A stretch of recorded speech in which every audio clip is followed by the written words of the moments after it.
এক শিল্পপতিকে, সে 3 রাত্র স্বপ্নে দেখছেন যে অমুক ফলওয়ালাকে উমরা করাও, অমুক ফলওয়ালাকে উমরা করাও। প্রথম দিন দ্বিতীয় দিন সে বুরুক্ষেপ করে নাই যে হয়তো এটা এমনি দেখতেছি। তো তৃতীয় দিন বড় কঠোর ভাবে দেখছেন, কঠোরতার সাথে স্বপ্ন সামনে আসছে যে তুই করাবি কি করাবি না বল। তো সে ঘুমের থেকে উঠছে, কোনো মতে তার নাম্বার জোগাড় করছে, করে তাকে ফোন দিছে, তোমাকে আমি উমরা করাইতে চাই। সে একটা অট্ট হাসি দিয়া বলছে যে আমি তো নামাজই পড়ি না, আমি আবার কি উমরা করব? আমি তো মসজিদই চিনি না, উমরা আবার কি করব আমি? তো সে বলছে আমি অবশ্যই তোকে করাবো। পুরা কাহিনী খুলা বলছে। তো সে বলছে ডেলি কামাই ডেলি খাই, আমি উমরায় চলে গেলে ঘর চলবে কি দিয়া?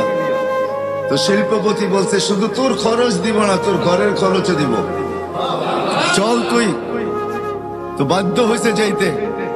উমরার থেকে যখন ফিরত আসতেছেন, যেদিন ফিরত আসবেন, গাড়িতে উঠবে, এয়ারপোর্টের দিকে রওনা হবে, তো বলছে মালিক 2 রাকাত নামাজ পড়া নিতে চাই। আবার জীবনে আসা হয় কি না হয় জানি না। তো বলছে পড়া নেই। প্রথম রাকাত পুরা করছে, দ্বিতীয় রাকাতে যখন দ্বিতীয় সেজদায় গেছে আর ওঠে না, লম্বা সময় চলে গেছে, ওঠে না। শরীরে যখন হাত দিছে তো দেখে আর দুনিয়াতে নাই, চলে গেছে। তো শিল্পপতি ভাবতেছে মৌতটা আমার হইল না কেন, ওর হইল কেন?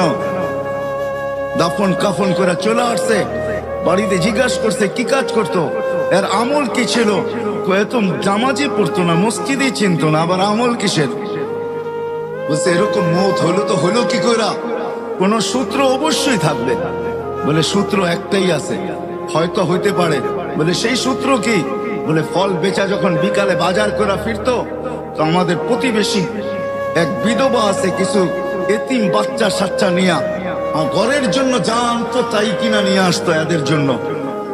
বাহিরে রাইখা আওয়াজ দিত, বোন বাজার বাহিরে রাইখা গেছে, ভিতরে নিয়ে যাস। বলে এই আমলটাই তার ছিল।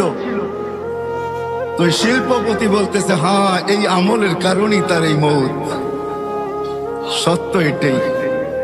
আমার কথা যদিও আমি বুঝাইতে পারতেছি না, সত্য এটাই। যাকে যা দিছেন। তো ওই ধনী ব্যক্তি এখনো বেঁচে আছে। সে বলে ঠিক আছে, তোমাদের দায়িত্ব আমি নিলাম যতদিন বেঁচে থাকবো, আর এই বিধবার বা দায়িত্ব আমি নিলাম যতদিন পর্যন্ত বেঁচে থাকবো। তোমরা শুধু আমার জন্য এতটুকু দোয়া করো যে আমারও যেন মৌত এর মতোই হয়, যে মৌত আমি সচক্ষে এর দেখলাম। ধনীকেও ধন দিছেন আল্লাহকে পাওয়ার জন্য।